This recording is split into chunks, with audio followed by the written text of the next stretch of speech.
अगर आप बोर्ड परीक्षा 2021 की तैयारी कर रहे हैं तो यह वीडियो आपके लिए बहुत ही ज़्यादा खास है, क्योंकि आज की इस वीडियो में हम सोशल साइंस के एक मॉडल पेपर सॉल्व करके दिखाएंगे, जिससे आपको पता चलेगा कि आपकी बोर्ड परीक्षा 2021 में किस तरह से प्रश्न रहने वाला है। इसलिए आप इस वीडियो को शुरू से लेकर के अंत तक जरूर देखिएगा। अगर आपको किसी भी तरह की प्रश्न को पूछना है तो आप हमें नीचे कमेंट बॉक्स में पूछते रहिएगा। और आप यदि सभी सब्जेक्ट का चैप्टर वाइज तैयारी करना चाहते हैं तो आपको हमारे इस YouTube चैनल पे बहुत ही अच्छे से बारीकी से समझाया जा रहा है, जिससे आपको आगे चलकर किसी भी तरह की दिक्कत नहीं हो। अगर आपको क्लास 10th के सभी सब्जेक्ट का चैप्टर वाइज पीडीएफ चाहिए तो नीचे डिस्क्रिप्शन में लिंक दिया गया है, आप वहां से डाउनलोड कर सकते हैं। नहीं तो आप हमें व्हाट्सअप कर सकते हैं। मेरा व्हाट्सअप नंबर है 9801619013। आप वहां पे क्लास 10th पीडीएफ लिख करके मैसेज कीजिएगा, आपको वहां पे सारी जानकारी दे दी जाएगी और आपको वहां से पीडीएफ मिल जाएगा। सो आइए आज के इस वीडियो को हम शुरू करते हैं। तो मेरा नाम है मंटू और स्वागत है आप सभी का अपना एक प्यारा सा यूट्यूब चैनल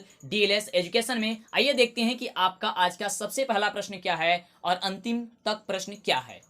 सबसे पहला नंबर प्रश्न आप अपने मोबाइल स्क्रीन पर लिखा हुआ देख पा रहे हैं। सबसे पहला नंबर प्रश्न है, यूरोप का मरीज किसे कहा जाता है? जल्दी से बताइए कि यूरोप का मरीज किसे कहा जाता है। वैसे तो हम सभी प्रश्न का जवाब आपको बताएंगे, लेकिन आप यदि ज्यादा से ज्यादा संख्या में प्रश्न का जवाब देने का प्रयास करेंगे तो आपकी अभ्यास बढ़ती चली जाएगी और आपको परीक्षा में किसी भी तरह की दिक्कत नहीं होगी। जैसे ही प्रश्न आएगा वैसे ही आप टिक करते चले जाइएगा। इसलिए आपसे जितना हो सकता है उतने प्रश्न का आप जवाब हमें बताते चले जाइए। अपना नाम, अपने जिले का नाम हमें जरूर बता दीजिएगा, इससे हमें बहुत ही ज्यादा खुशी मिलेगी। तो आइए आपको बताते हैं कि इसका उत्तर क्या होगा। तो यूरोप का जो मरीज है वह तुर्की को कहा जाता है, यानी कि इसका सही उत्तर हो जाएगा ऑप्शन ए कि यूरोप का मरीज तुर्की को कहा जाता है। चलते हैं अगले नंबर प्रश्न की ओर और देखते हैं कि अगला नंबर प्रश्न हम सभी का क्या कह रहा है। तो अगला नंबर प्रश्न आप अपने मोबाइल स्क्रीन पर लिखा हुआ देख पा रहे हैं। अगला नंबर प्रश्न है, यंग इटली की स्थापना किसने की थी? बहुत ही मस्त प्रश्न है कि यंग इटली की स्थापना किसने की थी, ये आपको बता देना है। आइए जानते हैं कि इसका उत्तर क्या हो जाएगा। तो इसका उत्तर हो जाएगा ऑप्शन ए कि मेजनी ने यंग इटली की स्थापना की थी, यानी कि ऑप्शन ए इसका सही उत्तर है। हम एक ही प्रश्न को एक से दो बार जल्दी जल्दी बोलते हैं कि आपको एक ही वीडियो में बहुत ही अच्छे से याद हो जाए। इसलिए हमारे वीडियो को आप शुरू से लेकर के अंतिम तक देखिए और ज्यादा से ज्यादा अपने दोस्तों में से शेयर करते रहिए ताकि उनको भी लाभ मिल सके, ऐसा ना हो कि वह छूट जाए। चलते हैं अगले नंबर प्रश्न की ओर और देखते हैं कि अगला नंबर प्रश्न क्या कह रहा है। तो अगला नंबर प्रश्न आपके मोबाइल स्क्रीन पे ये रहा, आप लिखा हुआ देख पा रहे हैं। लिखा हुआ है कि अंतर्राष्ट्रीय महिला दिवस कब मनाया जाता है। बहुत जबरदस्त प्रश्न है कि अंतर्राष्ट्रीय महिला दिवस कब मनाया जाता है। तो आपको बता देना चाहेंगे हम कि अंतर्राष्ट्रीय महिला जो दिवस होती है वह 8 मार्च को मनाई जाती है, यानी कि ऑप्शन बी जो होगा इसका सही उत्तर हो जाएगा। उम्मीद करते हैं कि आप कमेंट बॉक्स में बता रहे होंगे। आपको लाइक हम जरूर करेंगे, आप बताते रहिए अपने नाम, अपने जिले के साथ,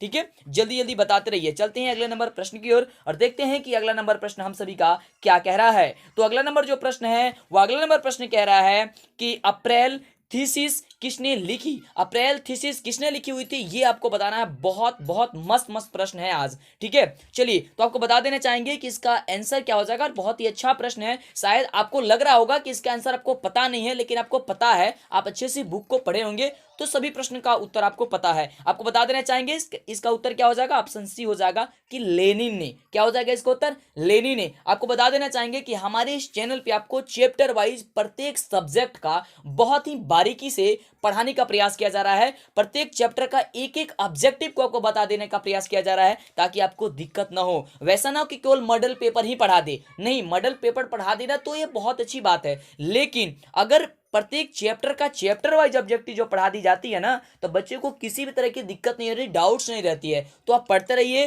प्लेलिस्ट मिलेगा, प्लेलिस्ट में आपको सभी सब्जेक्ट की चैप्टर वाइज वीडियो बहुत ही आसान से बताया गया है। उसमें बहुत ही मजेदार क्वेश्चन ला करके उसमें समझाया गया है। आपको सब्जेक्टिव ऑब्जेक्टिव मतलब हर तरह की तैयारी हमारे इस चैनल पे कराई जा रही है। ओके, तो करते रहिए। चलते हैं अगले नंबर प्रश्न की ओर और अगला नंबर प्रश्न आप अपने मोबाइल स्क्रीन पे लिखा हुआ देख पा रहे हैं। अगला नंबर प्रश्न लिखा हुआ है कि सोवियत संघ का विघटन किस वर्ष हुआ था? सोवियत संघ का विघटन किस वर्ष हुआ था? जल्दी से बताइए, फटाफट जवाब देते रहिए इसका, जल्दी जल्दी दीजिए आप सभी जवाब। चलिए आपको बता देना चाहेंगे इसका उत्तर क्या हो जाएगा। तो इसका उत्तर हो जाएगा 1991 ईस्वी, यानी कि ऑप्शन डी इसका सही उत्तर हो जाएगा। क्या हो जाएगा? ऑप्शन डी हो जाएगा। यदि आपको एक बार में नहीं समझ में आता है तो आज ही वीडियो मत देखिएगा दोबारा, आप 1 से 2 दिन के बाद वीडियो देखिएगा। ऐसा ना हो कि आप एक बार वीडियो देख ले फिर एक बार वीडियो देखे तुरंत नहीं देखना है आपको। 1 से 2 दिन के बाद आपको इसी वीडियो को देखना है। जाइएगा तो हमारे चैनल पे मिल जाएगी और बाद में देखिएगा तो आपको एक बार रिवाइज होगी, है ना। ऐसा नहीं कि एक ही दिन में आप 5 बार वीडियो देख लीजिएगा, एक ही नहीं, दूसरा वीडियो हमारा देखिए और दूसरा देखने के बाद से आप उसके बाद से कोई भी वीडियो देखिएगा। ओके, चलते हैं अगले नंबर प्रश्न की ओर और देखते हैं कि अगला नंबर प्रश्न हम सभी का क्या कह रहा है। तो अगला नंबर प्रश्न आप अपने मोबाइल स्क्रीन पर लिखा हुआ देख पा रहे हैं। अगला नंबर प्रश्न है कि अंकोरवाट में किस हिंदू देवता का मंदिर है? बहुत बढ़िया प्रश्न है, बताइए तो कि अंकोरवाट में किस हिंदू देवता का मंदिर है? विष्णु जी का है, शिव जी का है, या ब्रह्मा जी का, या इंद्र जी का है? बताइए आप किसका है। तो आपको बता देना चाहेंगे कि अंकोरवाट में किस हिंदू देवता का मंदिर है? तो विष्णु जी का है, यानी कि ऑप्शन ए जो होगा इसका सही उत्तर हो जाएगा। ओके, चलते हैं अगले नंबर प्रश्न की ओर, देखते हैं कि अगला नंबर प्रश्न क्या कह रहा है। यदि आपको सभी सब्जेक्ट का चैप्टर वाइज पीडीएफ चाहिए, जो आप चैप्टर वाइज आप तैयारी करना चाहते हैं उसका पीडीएफ चाहिए, तो आप हमारे व्हाट्सएप नंबर 9801619013 पे आप क्लास 10th पीडीएफ और अपना नाम लिख करके मैसेज कीजिए। वहां पे जानकारी आपको मिल जाएगी कि किस तरह से आपको पीडीएफ को डाउनलोड करना है और कैसे आप अपना तैयारी कर सकते हैं। वहां पे सारी जानकारी मिल जाएगी। ध्यान से एक बार और नंबर सुने, 9801619013। चलते हैं अगले नंबर प्रश्न की ओर और देखते हैं कि अगला नंबर प्रश्न हम सभी का क्या कह रहा है। तो अगला नंबर प्रश्न है कि गांधी जी को महात्मा की उपाधि किसने दी थी? बहुत ज्यादा बार ये प्रश्न आपके बोर्ड एग्जाम में पूछा जा चुका है कि गांधी जी को महात्मा की उपाधि किसने दी थी, ये आपको बता देनी है। तो आपको बता दें कि गांधी जी को महात्मा की उपाधि जो दी थी वह रविंद्रनाथ टैगोर जी ने दी थी, यानी कि ऑप्शन ए जो होगा इसका सही उत्तर हो जाएगा। ओके, बहुत अच्छे से आपको समझ में आ रहा होगा, मजा भी आ रहा होगा। तो यदि अभी तक चैनल को सब्सक्राइब नहीं किए हैं ना, तो आप बहुत बड़ी गलती कर रहे हैं। तो जल्दी से सब्सक्राइब करके नोटिफिकेशन बेल आइकन ऑन करें और अब भी वीडियो को लाइक नहीं किए तो लाइक करके दोस्तों में शेयर कर दें ताकि उनका लाभ होता रहे। चलते हैं अगले नंबर प्रश्न की ओर और देखते हैं कि अगला नंबर प्रश्न हम सभी का क्या कह रहा है। तो अगला नंबर प्रश्न आप अपने मोबाइल स्क्रीन पर देख पा रहे हैं और बहुत ही जबरदस्त प्रश्न है। बोल रहा है कि पूर्ण स्वराज दिवस कब मनाया जाता था? पूर्ण स्वराज दिवस कब मनाया जाता था? आपको ऑप्शन दिया गया है कि 26 जनवरी 1930 ईस्वी को, या 26 जनवरी 1931 ईस्वी को, या 26 जनवरी 1949 ईस्वी को, या 26 जनवरी 1950 ईस्वी को। यह आपका ऑप्शन है। आइए जानते हैं कि इसका उत्तर क्या होगा। तो इसका उत्तर हो जाएगा ऑप्शन ए कि 26 जनवरी 1930 ईस्वी को। कब हुई थी? तो 26 जनवरी 1930 ईस्वी को इसका राइट उत्तर हो जाएगा। ओके, चलते हैं अगला नंबर प्रश्न की ओर और देखते हैं अगला नंबर प्रश्न जो है वो क्या कह रहा है। अगला नंबर प्रश्न आप अपने मोबाइल स्क्रीन पे लिखा हुआ देख पा रहे होंगे। अगला नंबर प्रश्न है कि हीराकुंड परियोजना है, हीराकुंड परियोजना है, हीराकुंड परियोजना क्या है? जल्दी से जवाब दीजिए। आपको पता है तो जवाब दीजिए, नहीं पता है कोई दिक्कत नहीं है, हम आपको तो बताने ही वाले हैं। तो इसका जवाब बता देते हैं, क्या हो जाएगा 9 नंबर प्रश्न का। तो 9वां नंबर जो प्रश्न है कि हीराकुंड परियोजना जो है वह किस नदी पे है? ठीक है, परियोजना है यानी कि किस नदी पे, नदी का नाम पूछ रहा है। तो इसका उत्तर हो जाएगा ऑप्शन ए कि महानदी पे है, यानी कि ऑप्शन ए सही इसका उत्तर हो जाएगा। चलते हैं अगले नंबर प्रश्न की ओर और देखते हैं कि हम सभी का अगला नंबर प्रश्न क्या कह रहा है। तो अगला नंबर प्रश्न आप अपने मोबाइल स्क्रीन पर लिखा हुआ देख पा रहे हैं कि गुरु गोविंद सिंह का जन्म किस नगर में हुआ था? बताइए तो, बहुत बढ़िया प्रश्न है। गुरु गोविंद सिंह जी का जन्म किस नगर में हुआ था? और बहुत ही दिनों से आप पढ़ते आ रहे हैं और शायद आप बिहार में हैं तो इतना तो आपको पता जरूर होगा। आप पढ़ रहे हैं तो इतना तो जानकारी होगा कि गुरु गोविंद सिंह जी का जो जन्म हुआ था वह किस नगर में हुआ था, यह आपको बताना है। चलिए आपको उत्तर बता देते हैं। वैसे आपको पता होगा, हम जानते हैं। आप कमेंट कर दीजिए, अपने नाम के साथ कीजिएगा, हमें ज्यादा खुशी होगी। ओके, चलिए तो इसका उत्तर हो जाएगा क्या चीज? बी नंबर हो जाएगी, पटना हो जाएगा। किस नगर में हुआ था? पटना नगर में हुआ था। चलते हैं अगले नंबर प्रश्न की ओर और देखते हैं कि अगला नंबर प्रश्न क्या कह रहा है। तो अगला नंबर प्रश्न आप अपने मोबाइल स्क्रीन पर लिखा हुआ देख पा रहे हैं। अगला नंबर प्रश्न लिखा हुआ है कि ईस्ट इंडिया कंपनी भारत से अफीम का निर्यात किस देश को करती थी? और बहुत ही बढ़िया प्रश्न है और ये जो प्रश्न है ये बहुत ज़्यादा लोगों को नहीं पता होता है कि इसका उत्तर क्या होगा, तो आप जान जाइए, हम आपको बता देते हैं। वैसे आपको पता है तो हमें बता दीजिए। ओके, चलिए इसका उत्तर क्या हो जाएगा आपको बता देते हैं कि ईस्ट इंडिया कंपनी भारत से अफीम का निर्यात किस देश को करती थी, तो वह चीन को करती थी। किसको करती थी, तो चीन को करती थी। ठीक है, चलिए इसका उत्तर क्या हो जाएगा, बी नंबर हो जाएगा। वैसे तो चीन का जो ऐप है वो बंद हो चुका है। ठीक है, चलिए कोई बात नहीं है, बंद हो चुका है तो अच्छी बात है। अगला नंबर प्रश्न की ओर बढ़ते हैं। अगला नंबर प्रश्न जो है वह क्या कह रहा है, अगला नंबर जो प्रश्न है वो ये कह रहा है कि रूसो किस देश का दार्शनिक था। रूसो जो था वह किस देश का दार्शनिक था, ये आपको बता देना है। आपको 4 ऑप्शन दिया गया है और इसी तरह से ऑप्शन आपके बोर्ड एग्जाम में पूछा जाएगा और आपको बहुत अच्छा और टॉपर बनना है तो हम तो आपको बनाएंगे। सिर्फ हम जो आपको बता रहे हैं ना उस पे आप चलते रहिए, यानी कि जो वीडियो दे रहे हैं वो वीडियो को देखते रहिए। किसी तरह के क्वेश्चन पूछना है तो आप नीचे कमेंट बॉक्स में पूछते रहिए और आप जवाब लेते रहिए, तैयारी करते रहिए, मजे में रहिए। बहुत ही जबरदस्त तरह से तैयारी आपकी हो रही है। चलिए अगला प्रश्न जो दिया हुआ था उसका उत्तर क्या हो जाएगा, आइए बता देते हैं कि रूसो किस देश का दार्शनिक था। तो आपको बताना चाहेंगे जो रूसो था वह फ्रांस का एक दार्शनिक था, यानी कि ऑप्शन ए जो होगा इसका सही उत्तर हो जाएगा। चलते हैं अगले नंबर प्रश्न की ओर और देखते हैं कि अगला नंबर प्रश्न हम सभी का क्या कह रहा है। तो अगला नंबर प्रश्न है कि निम्नलिखित में से कौन नवीकरणीय संसाधन है। निम्नलिखित में से कौन नवीकरणीय संसाधन है, ये आपको बताना है। और बहुत ही मस्त प्रश्न है। 9th क्लास में भी नवीकरणीय शायद पढ़े होंगे आप लोग, 10th में भी पढ़ रहे हैं आप लोग,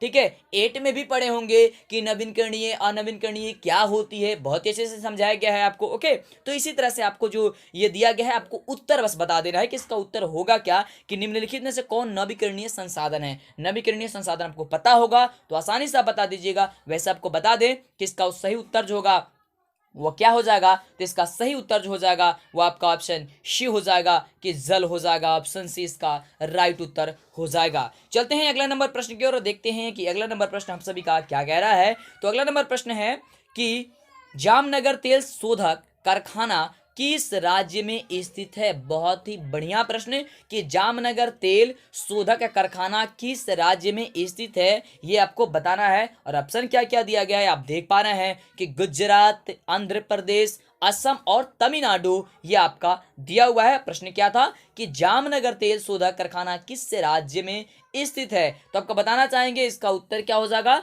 तो ए नंबर इसका सही उत्तर हो जाएगा कि गुजरात। क्या हो जाएगा, ए नंबर इसका सही उत्तर हो जाएगा। चलते हैं अगले नंबर प्रश्न की ओर और देखते हैं कि अगला नंबर प्रश्न हम सभी का क्या कह रहा है। तो आपके मोबाइल स्क्रीन पर तो शो कर रहा होगा, यानी दिखाई दे रहा होगा कि तारापुर परमाणु विद्युत केंद्र है।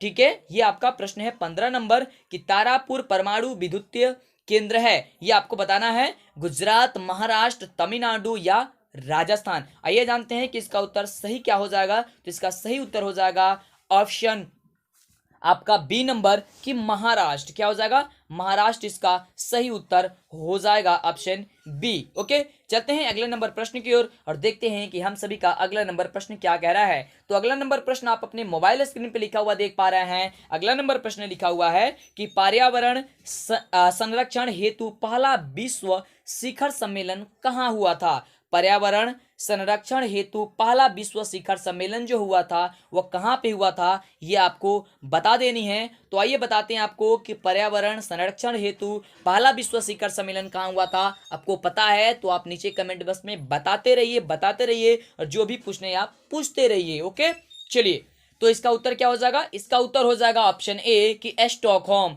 कौन हो जाएगा, स्टॉकहोम, यानी कि ऑप्शन नंबर ए इसका सही उत्तर हो जाएगा। चलते हैं अगले नंबर प्रश्न की ओर और देखते हैं कि हम सभी का अगला नंबर प्रश्न क्या कह रहा है। तो अगला नंबर प्रश्न आप अपने मोबाइल स्क्रीन पर लिखा हुआ देख पा रहे हैं कि 1992 ईस्वी में पृथ्वी सम्मेलन कहाँ हुआ था। 1992 ईस्वी में पृथ्वी जो सम्मेलन हुआ था वह कहाँ हुआ था, ये आपको बता देनी है। ऑप्शन क्या क्या दिया हुआ है आप तो देख पा रहे हैं, आपके मोबाइल स्क्रीन पे दिखाई दे रहा है, बहुत ही अच्छे से दिखाई दे रहा है। तो इसका जवाब क्या होगा आप बता दीजिए। प्रश्न एक बार और पढ़ लीजिए कि 1992 ईस्वी में पृथ्वी सम्मेलन जो हुआ था वह कहाँ पे हुआ था, ये आपको बता देनी है। तो इसका सही उत्तर जो हो जाएगा ये हो जाएगा रियो डी जेनेरियो।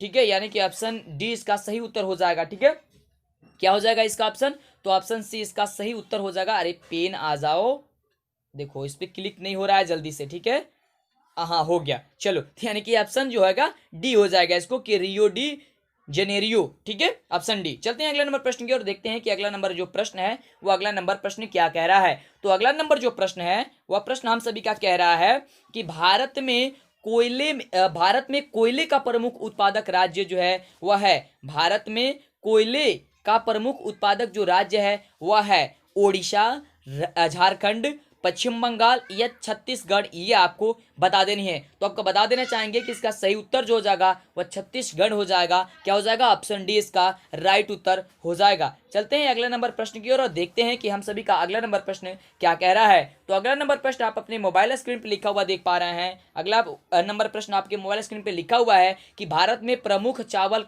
उत्पादक राज्य है, भारत में प्रमुख चावल उत्पादक राज्य जो है वह है, ये आपको बताना है, पश्चिम बंगाल है, बिहार है, उत्तर प्रदेश या केरल है। बहुत बहुत जबरदस्त प्रश्न है, बहुत बार पूछा जा चुका है ये प्रश्न और कंपटीशन एग्जाम में भी ये प्रश्न को पूछा जाता है कि भारत में प्रमुख चावल उत्पादक राज्य जो है वह है, ठीक है। तो आपको बता देना चाहेंगे कि इसका सही उत्तर जो होगा वह क्या हो जाएगा। वैसे तो आपको पता होगा कि पश्चिम बंगाल है, यानी कि ऑप्शन ए इसका सही उत्तर हो जाएगा। ओके, चलते हैं अगले नंबर प्रश्न की ओर और देखते हैं कि हम सभी का अगला नंबर जो प्रश्न है वह क्या कह रहा है। तो अगला नंबर प्रश्न आप अपने मोबाइल स्क्रीन पे लिखा हुआ देख पा रहे हैं। अगला नंबर प्रश्न है आपके मोबाइल स्क्रीन पे कि भारत में रेडियो का पहला प्रसारण किस वर्ष हुआ था। भारत में रेडियो का पहला प्रसारण किस वर्ष हुआ था, ये आपको बताना है। बहुत ही बढ़िया प्रश्न है और ये बहुत मतलब कि ये ऐसा प्रश्न है कि आप किसी से भी पूछ सकते हैं। रेडियो की प्रसारण जो हुई थी वह सबसे पहले हुई थी, वह किस सन में हुई थी, आपको ये बताना है। तो ये तो याद रखने की बात भी है,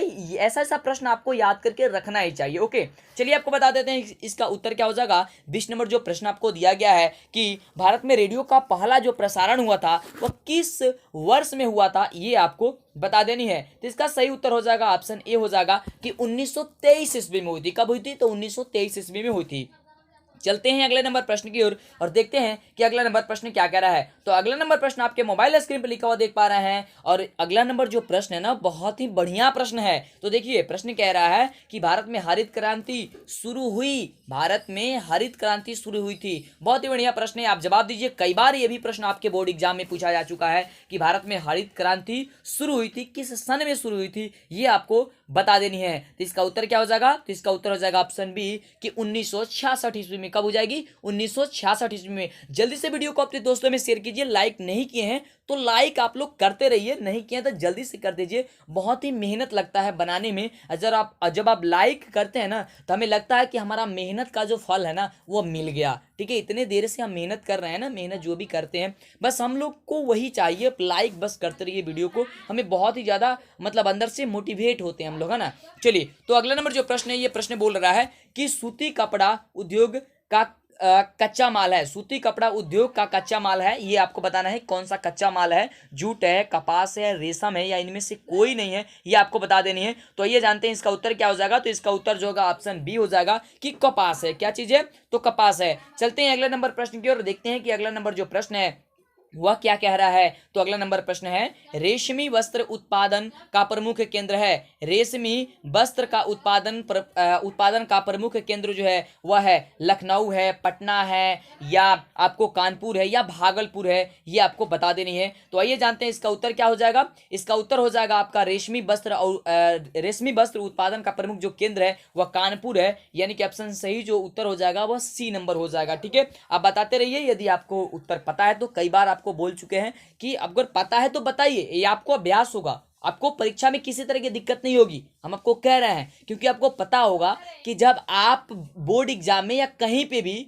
जो आप को परीक्षा ली जाती है तो परीक्षा में जब लिख के आते हैं जो प्रश्न और जिसका उत्तर लिख के आते हैं वह प्रश्न और उसका उत्तर कभी मतलब आप भूलते नहीं है, हमेशा के लिए याद रह जाता है, कुछ दिनों के लिए तो याद जरूर ही रह जाता है। चलिए, तो अगला नंबर जो प्रश्न है वो आपके मोबाइल स्क्रीन पे लिखा हुआ देख पा रहे होंगे कि उर्वरक कारखाना अवस्थित है, उर्वरक कारखाना जो है वो अवस्थित है, ये आपको बताना है। 24 नंबर प्रश्न का जवाब आपको बताना है। तो 24 नंबर प्रश्न का जवाब क्या हो जाएगा? ऑप्शन ए हो जाएगा कि ब्राउनी हो जाएगा। क्या हो जाएगा? ऑप्शन ए हो जाएगा, ब्राउनी हो जाएगा। चलते हैं अगले नंबर प्रश्न की ओर। अगला नंबर प्रश्न देखते हैं कि अगला नंबर प्रश्न क्या कह रहा है। तो अगला नंबर प्रश्न आप अपने मोबाइल स्क्रीन पर लिखा हुआ देख पा रहे हैं कि रंग भेद की नीति के विरुद्ध आवाज किसने उठाई थी।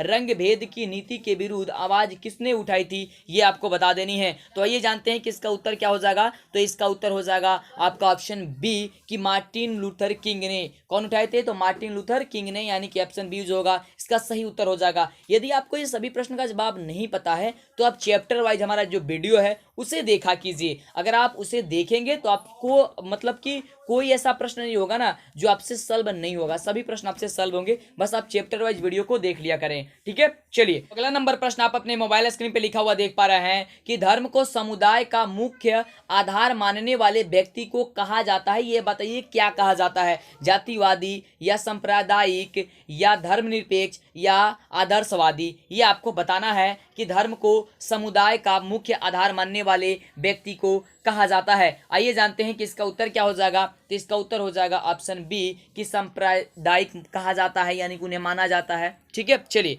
अगले प्रश्न की ओर बढ़ते हैं हम लोग और देखते हैं कि अगला नंबर प्रश्न आप सभी का क्या कह रहा है। तो अगला नंबर प्रश्न आपने आपके मोबाइल स्क्रीन पर लिखा हुआ देख पा रहे होंगे कि भारत में राष्ट्रीय महिला आयोग अधिनियम कब बना हुआ था। भारत में राष्ट्रीय महिला आयोग अधिनियम जो है वह कब बना हुआ था, ये आपको बता देनी है। आइए जानते हैं इसका उत्तर क्या हो जाएगा। तो इसका उत्तर जो हो जाएगा वो ऑप्शन डी हो जाएगा कि 1990 ईस्वी में। कब हो जाएगा? तो 1990 ईस्वी में हो जाएगा। चलते हैं अगला नंबर प्रश्न की ओर और देखते हैं कि अगला नंबर प्रश्न हम सभी का क्या कह रहा है। तो अगला नंबर प्रश्न आप अपने मोबाइल स्क्रीन पर लिखा हुआ देख पा रहे हैं कि भारत में संविधान सभा का गठन कब हुआ था। बहुत ही बढ़िया प्रश्न है और कई बार यह प्रश्न जो है आपके बोर्ड एग्जाम में पूछा जा चुका है कि भारत में संविधान सभा का गठन जो हुआ था वह कब हुआ था। आइए इसका उत्तर जानते हैं। तो इसका उत्तर हो जाएगा 1949 ईस्वी में, यानी कि ऑप्शन डी जो होगा इसका सही उत्तर हो जाएगा। आप वीडियो को ध्यानपूर्वक देखेंगे तो आपको याद हो जाएगा। अगर याद नहीं होता है तो पहले ही बताएं कि आप इस वीडियो को 1 से 2 दिन के बाद से दोबारा देख लीजिएगा। दोबारा नहीं होता है तिबारा देख लीजिए। कुछ मिनट का वीडियो है, अगर आधा 1 घंटा का वीडियो अगर कोई बन जाता है, अगर आप देख लेते हैं और उससे आप बिहार में टॉपर बन जाते हैं तो बहुत बड़ी बात है। आपके सामने मीडिया रहेगी, आपके फोटो हर जगह एकदम छपेगा, तो वो चाहते हैं तो आप ऐसा थोड़ा सा मेहनत तो करना पड़ेगा। चलिए अगले नंबर प्रश्न की ओर बढ़ते हैं। अगले नंबर प्रश्न देखते हैं कि क्या कह रहा है। तो अगला नंबर जो प्रश्न है वो अगला नंबर प्रश्न कह रहा है कि तेलंगाना राज्य का गठन कब हुआ था। तेलंगाना राज्य का गठन जो हुआ था वह कब हुआ था। आप ऑप्शन को देख पा रहे हैं, ऑप्शन आपके मोबाइल स्क्रीन पे लिखा हुआ देख पा रहे हैं कि 2 जून 2014 को, 2 जून 2015 को, 2 जून 2016 को, 2 जून 2017 को। आपको बता दें इसका सही उत्तर क्या हो जाएगा। तो 2 जून 2014 को हो जाएगा, यानी कि ऑप्शन ए जो होगा इसका सही उत्तर हो जाएगा। चलते हैं अगले नंबर प्रश्न की ओर और देखते हैं कि हम सभी का अगला नंबर प्रश्न जो है वह क्या कह रहा है। अगला नंबर प्रश्न है कि चिपको आंदोलन की शुरुआत किस राज्य से हुई। चिपको आंदोलन की शुरुआत जो है वह किस राज्य से हुई थी, ये आपको बता देनी है। तो आपको बता दें कि चिपको आंदोलन की जो शुरुआत हुई थी वह उत्तराखंड से हुई थी। और ये जो प्रश्न है चिपको आंदोलन, और चिपको आंदोलन से बहुत सारे प्रश्न आते हैं, आपको एक एक करके हम बताते रहेंगे। और चैप्टर वाइज यदि आप वीडियो देख रहे हैं तो आपको सभी जानकारी मिल जाएगी, किसी तरह की दिक्कत नहीं होगी। चलते हैं अगले नंबर प्रश्न की ओर। अगला नंबर प्रश्न आप अपने मोबाइल स्क्रीन पर लिखा हुआ देख पा रहे हैं और यह बहुत ही बढ़िया प्रश्न है। मतलब सबसे बढ़िया प्रश्न यही है कि लोकतंत्र का प्राण किसे कहा जाता है। लोकतंत्र का प्राण जो है किसे कहा जाता है। राजनीतिक दल को, सामाजिक दल को, धार्मिक दल को या नागरिक संगठन को। ठीक है, तो आपको बता दें कि इसका उत्तर सही उत्तर क्या हो जाएगा। तो इसका सही उत्तर हो जाएगा ऑप्शन ए कि राजनीतिक दल को। ऑप्शन ए इसका राइट उत्तर हो जाएगा। ओके, चलिए बहुत बढ़िया, इसको टिक कर देते हैं कि ऑप्शन ए इसका सही उत्तर हो जाएगा, आपको आसानी से दिख जाए। अगले नंबर प्रश्न की ओर बढ़ते हैं और देखते हैं कि हम सभी का अगला नंबर जो प्रश्न है वह क्या कह रहा है। तो अगला नंबर प्रश्न आप अपने मोबाइल स्क्रीन पर लिखा हुआ देख पा रहे हैं कि निम्नलिखित में से कौन एक राष्ट्रीय दल है। निम्नलिखित में से कौन एक राष्ट्रीय दल है, ये आपको बताना है। और निम्नलिखित में क्या ऑप्शन है, आइए आपको बताते हैं। ऑप्शन है कि जनता दल, यूनाइटेड, डीएमके और भारतीय जनता पार्टी और लोक जनशक्ति पार्टी, ये आपको बताना है। तो इसका सही उत्तर हो जाएगा ऑप्शन सी कि भारतीय जनता पार्टी। क्या हो जाएगा, भारतीय जनता पार्टी। और एक बहुत ही जरूरी आपके लिए सूचना कि आप हमारे टेलीग्राम और फेसबुक पेज से जरूर ज्वाइन हो जाइएगा। वहां जा करके आप ज्वाइनिंग कर लीजिए, नीचे डिस्क्रिप्शन में लिंक मिलेगा। ओके, क्योंकि टेलीग्राम पे आपको हम जो है आपको पीडीएफ दिया करेंगे, जो मॉडल सेट बनाएंगे हम वहां पे आपको दे दिया करेंगे। ठीक है, और बढ़िया बढ़िया जो है होगी वहां पे टेस्ट कराते हैं हम, ठीक है, वहाँ पे टेस्ट कराते हैं ताकि आपको आगे चल के दिक्कत ना हो। बहुत ही बढ़िया तरह से टेस्ट होता है वहाँ पे। आप टिक करते हैं, टिक करने के बाद आपका नाम वहाँ पे शो हो जाता है बहुत बढ़िया से, ठीक है। जब टिक कीजिएगा ना कि फूल का बरसात होता है, जा करके देखिए, नीचे डिस्क्रिप्शन में लिंक है, उसे आप ज्वाइन हो जाइए, या आप टेलीग्राम पे लिखिएगा DLS एजुकेशन, ठीक है, तो उससे भी आप जाकर के जुड़ सकते हैं, ठीक है। वहाँ पे लिखा हुआ होगा और बिहार बोर्ड जो हैगा 2021 लिखा हुआ इस तरह का आएगा, या DLS एजुकेशन जो होगा वह लिंक नीचे है यार, जा करके वहाँ पे दबा करके उसे क्या कीजिए, ज्वाइनिंग कर लीजिए, ठीक है। चलते हैं अगले नंबर प्रश्न की ओर और देखते हैं कि अगला नंबर प्रश्न क्या कह रहा है। तो अगला नंबर प्रश्न हम सभी का है कि भारत में लोकतंत्र की क्या चुनौती है। भारत में लोकतंत्र की क्या चुनौती है? जातिवाद, आतंकवाद, परिवारवाद और इनमें से सभी। ये आपको बताना है कि भारत में लोकतंत्र की क्या चुनौती है। ओके, तो चलिए आपको बता देते हैं इसका उत्तर, सही उत्तर जो होगा वह क्या हो जाएगा। तो इसका सही उत्तर हो जाएगा ऑप्शन डी हो जाएगा कि जातिवाद भी है, आतंकवाद भी है और परिवारवाद भी है, यानी कि इसका सही उत्तर जो होगा वो ऑप्शन डी हो जाएगा। चलते हैं अगले नंबर प्रश्न की ओर और देखते हैं कि अगला नंबर प्रश्न हम सभी का क्या कह रहा है। तो अगला नंबर प्रश्न आप अपने मोबाइल स्क्रीन पर लिखा हुआ देख पा रहे हैं कि किसने कहा लोकतंत्र जनता का, जनता के द्वारा तथा जनता के लिए बनाया गया एक शासन है, ये बताना है।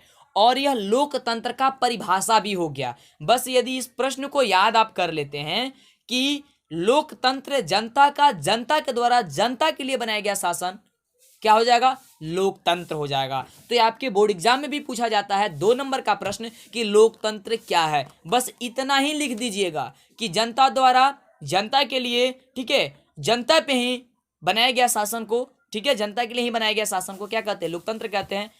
लेकिन यहाँ पे ये बताना है कि जो ये परिभाषा दिया हुआ है, ये परिभाषा किसने दिया था, ठीक है, तो ये आपको बता देनी है। तो आपको बता दें कि यह परिभाषा जो दिए हुए थे वह अब्राहम लिंकन ने दिए थे, यानी कि इसका सही उत्तर हो जाएगा ऑप्शन सी। चलते हैं अगले नंबर प्रश्न की ओर और देखते हैं कि अगला नंबर प्रश्न हम सभी का क्या कह रहा है। अगला नंबर प्रश्न है कि निम्नलिखित में से कौन सा कदम लोकतांत्रिक सुधार का सूचक है। निम्नलिखित में से कौन सा कदम लोकतांत्रिक सुधार का एक सूचक है। अशिक्षा, पंचायती राज, सामाजिक असमानता या इनमें से इनमें से कोई नहीं, है ना, नॉन ऑफ दीज। ये आप सोच करके बताइए, ये सोचने वाला प्रश्न है कि निम्नलिखित में से कौन सा कदम लोकतांत्रिक सुधार का सूचक है, लोकतांत्रिक सुधार का सूचक है। सोचिए, सोच करके जवाब दीजिए। वैसे हम आपको सही उत्तर इसका बता देते हैं। इसका सही उत्तर हो जाएगा ऑप्शन बी कि पंचायती राज। क्या हो जाएगा, ऑप्शन बी इसका हो जाएगा पंचायती राज। चलते हैं अगले नंबर प्रश्न की ओर और देखते हैं अगला नंबर प्रश्न क्या कह रहा है।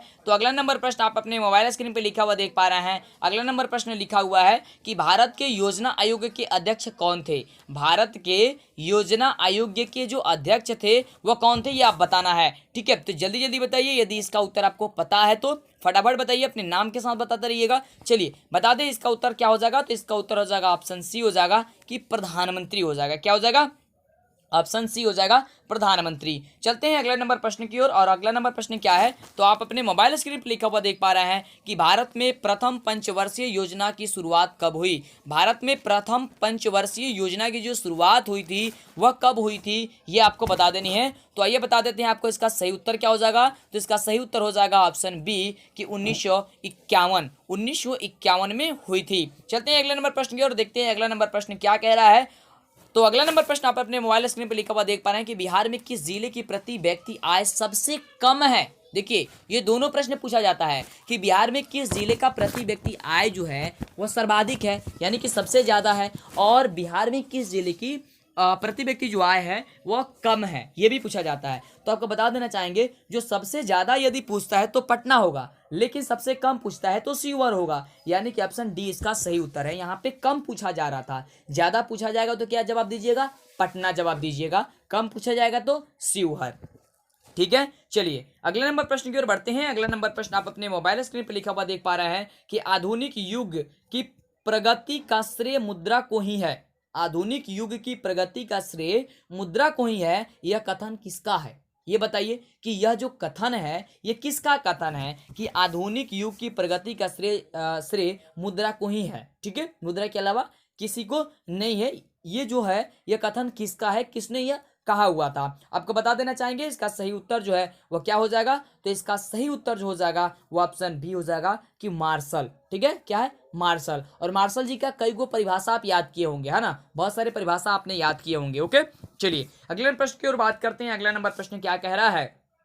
तो अगला नंबर प्रश्न आप अपने मोबाइल स्क्रीन पर लिखा हुआ देख पा रहे हैं कि बांग्लादेश की मुद्रा का नाम क्या है। बांग्लादेश की मुद्रा का नाम जो है वह क्या है, ये आप बता दीजिए। चलिए आपको बता देना चाहते हैं कि बांग्लादेश की मुद्रा का जो नाम है वो क्या है। तो बांग्लादेश की जो मुद्रा की नाम है वह है टाका। क्या है? टाका। ठीक है, चलिए अगले नंबर प्रश्न की ओर बढ़ते हैं। और अगला नंबर प्रश्न जो है वह क्या कह रहा है, ये देखिए आपके मोबाइल स्क्रीन पर लिखा हुआ है कि भारत में सहकारिता आंदोलन का आरंभ कब हुआ। भारत में सहकारिता आंदोलन का आरंभ जो हुआ था कब हुआ था? बहुत ही जबरदस्त प्रश्न है और इसका उत्तर आप नीचे कमेंट बॉक्स में बताते रहिए, सभी बताते रहिए। और अब आपको प्रश्न पूछना है, पूछते रहिए। और जो भी प्रश्न आप पूछ रहे हैं, अगर कोई बच्चा उसका जवाब देता है या कोई बच्चा दूसरा कोई बच्चा अगर प्रश्न पूछा हुआ है, अगर आपको उसके प्रश्न का जवाब पता है तो अब भी उसका जवाब देते रहिए। जब इसका जवाब दीजिएगा, है ना, कमेंट में ही बात करना शुरू कर दीजिएगा ना, वो क्वेश्चन पूछेगा आप उसका जवाब दीजिएगा, ऐसे करते रहिएगा तो आपको अभ्यास होते चला जाएगा और आपको आगे चल कर कोई भी परेशानी नहीं होगी। ठीक है, चलिए तो इसका उत्तर क्या हो जाएगा कि भारत में सहकारिता आंदोलन का प्रारंभ जो हुआ था वह कब हुआ था। 41 नंबर प्रश्न का उत्तर तो आपको दो ऑप्शन ऊपर दिख रहा था और दो ऑप्शन नीचे दिख रहा है, तो इसमें से बताना है आपको। तो इसका उत्तर हो जाएगा ऑप्शन सी हो जाएगा कि 1904 हो जाएगा। क्या हो जाएगा? 1904, यानी कि ऑप्शन सी हो जाएगा। चलते हैं अगले नंबर प्रश्न की ओर और देखते हैं अगला नंबर प्रश्न क्या है। और बहुत कम ही प्रश्न बचा हुआ है, चलिए जान लेते हैं फटाफट। तो प्रश्न कह रहा है कि भारत में कितने राष्ट्रीयकृत बैंक है। बहुत बढ़िया प्रश्न है कि भारत में कितने राष्ट्रीयकृत बैंक है। कई बार बोर्ड एग्जाम में पूछा जा चुका है, ध्यान से याद कर लीजिए इसे कि भारत में कितने राष्ट्रीयकृत बैंक है। ओके, तो अब बता देना चाहेंगे आपको कि भारत में जो है वह लगभग 25 जो है वह राष्ट्रीयकृत बैंक है, यानी कि ऑप्शन डी जो होगा वह सही हो जाएगा। ठीक है, चलिए अगले नंबर प्रश्न की ओर बात करते हैं। अगला नंबर प्रश्न देखिए क्या कह रहा है। अगला नंबर प्रश्न आपके मोबाइल स्क्रीन पे ये शो कर रहा होगा, दिखाई दे रहा होगा कि मानव की न्यूनतम आवश्यकता क्या है। मानव की न्यूनतम आवश्यकता क्या है? बहुत बढ़िया प्रश्न है और सब कोई कहता है, आप गाँव में भी सुनते होंगे, शहर में भी सुनते होंगे, सबके जुबान पे रहता है कि रोटी कपड़ा और मकान। बहुत बढ़िया है, तो मार दीजिए इस पे टिक, ऑप्शन नंबर ए पे। चलते हैं अगले नंबर प्रश्न की ओर और देखते हैं अगला नंबर प्रश्न क्या कह रहा है। तो अगला नंबर प्रश्न कह रहा है कि इनमें कौन पूर्णतः सरकारी सेवा है। इनमें कौन पूर्णतः सहकारी सेवा है, लेकिन इनमें में आता ऑप्शन कौन कौन से है? तो ध्यान से देखिए, स्वास्थ्य सेवा, शिक्षा सेवा, सैन्य सेवा या वायु सेवा। तो इसका ऑप्शन हो जाएगा ऑप्शन नंबर सी के सैन्य सेवा, है ना, ऑप्शन सी इसका राइट उत्तर हो जाएगा। चलते हैं अगले नंबर प्रश्न की ओर और देखते हैं कि अगला नंबर प्रश्न क्या कह रहा है। तो अगला नंबर प्रश्न है कि भारत सरकार ने सूचना का अधिकार अधिनियम कब पारित किया था। ठीक है, ये आपको बताना है, जल्दी जल्दी जवाब दीजिए। आपके मोबाइल स्क्रीन पे क्वेश्चन दिखाई दे रहा है कि भारत सरकार ने सूचना का अधिकार आंदोलन कब पारित किया था, ये आपको बता देना। बहुत ही बढ़िया प्रश्न है और ये भी जो प्रश्न है वह कई बार पूछा जा चुका है। ठीक है, चलिए तो बता दीजिए इसका जवाब क्या हो जाएगा। तो इसका जवाब हो जाएगा ऑप्शन नंबर ए कि 2005 ईस्वी में, ऑप्शन ए इसका सही उत्तर हो जाएगा। चलते हैं अगले नंबर प्रश्न की ओर और देखते हैं कि अगला नंबर प्रश्न क्या कह रहा है। तो अगला नंबर प्रश्न है कि सुनामी शब्द किस भाषा से लिया गया है। सुनामी जो शब्द है वह किस भाषा से लिया गया है, ये आपको बता देना है। तो देखिए सुनामी जो शब्द है वह लगभग जापानी भाषा से लिया गया है, यानी कि 48 नहीं 46 नंबर प्रश्न का जवाब हो जाएगा जापानी। ठीक है, 46 नंबर प्रश्न है, जापानी हो जाएगा इसका सही उत्तर। चलते हैं अगले नंबर प्रश्न की ओर और देखते हैं अगला नंबर प्रश्न क्या कह रहा है। तो अगला नंबर प्रश्न है कि निम्नलिखित में कौन प्राकृतिक आपदा है। निम्नलिखित में कौन प्राकृतिक आपदा है। निम्नलिखित में ऑप्शन क्या दिया गया है, ये 4 ऑप्शन दिया गया है कि बम विस्फोट, भूकंप, युद्ध और रासायनिक दुर्घटनाएं। ठीक है, तो इसका उत्तर क्या हो जाएगा, ऑप्शन बी हो जाएगा। प्राकृतिक आपदा का मतलब क्या होता है कि जो अपने आप हो जाए, आम भाषा में समझ लीजिए। ठीक है, जो मानव के द्वारा नहीं किया जाए उसे प्राकृतिक आपदा, जो मानव के द्वारा किया जाए उसे मानव जनित आपदा। तो बम विस्फोटक मानव के द्वारा किया जाता है, ये तो अपने आप होता नहीं है ना, ये तो आप जानते हैं ना। ऐसा ना कर दीजिएगा कि नहीं अपने आप हो जाता है बम विस्फोटक, नहीं नहीं ऐसा नहीं होता है। ओके, चलिए अगला कह रहा है कि युद्ध भी अपने आप नहीं होता है, उसमें कुछ ना कुछ होता है ना, यानी अंदर कुछ उससे फिर बीच में हो जाता है युद्ध, है ना। चलिए अगला है कि रासायनिक दुर्घटनाएं, ये भी तो अपने आप नहीं होता है ना। चलिए तो इसलिए होता कौन अपने आप, तो भूकंप को तो कोई करने नहीं जाता है, वो अपने आप आ जाता है भूकंप, है ना। चलिए तो इसका उत्तर हो जाएगा ऑप्शन नंबर बी। चलते हैं अगला नंबर प्रश्न आपके मोबाइल स्क्रीन पे लिखा हुआ देख पा रहे होंगे कि मलबे के नीचे दबे हुए लोगों को पता लगाने के लिए किस यंत्र की मदद ली जाती है। बहुत ही बढ़िया प्रश्न है कि मलबे के नीचे दबे हुए लोगों का पता लगाने के लिए किस यंत्र की मदद ली जाती है। हेलीकॉप्टर, दूरबीन, इंफ्रारेड कैमरा या टेलीस्कोप का, है ना। तो जल्दी से जवाब दीजिए और ये आपका लास्ट प्रश्न है और बहुत ही अच्छा लगा हमें कि आप लास्ट तक जुड़े रहे।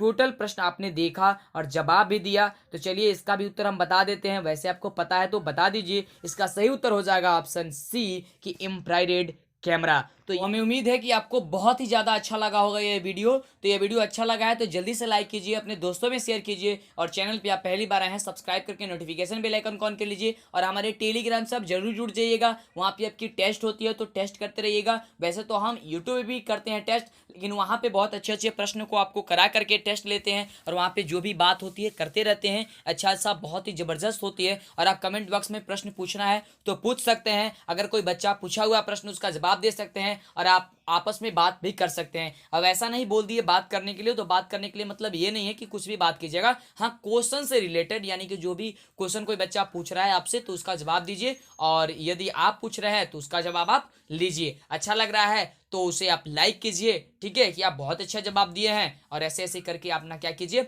उत्साह बढ़ाइए और तैयारी कीजिए। बहुत बहुत धन्यवाद आप सभी के इस वीडियो को देखने के लिए। जय हिंद, वंदे मातरम।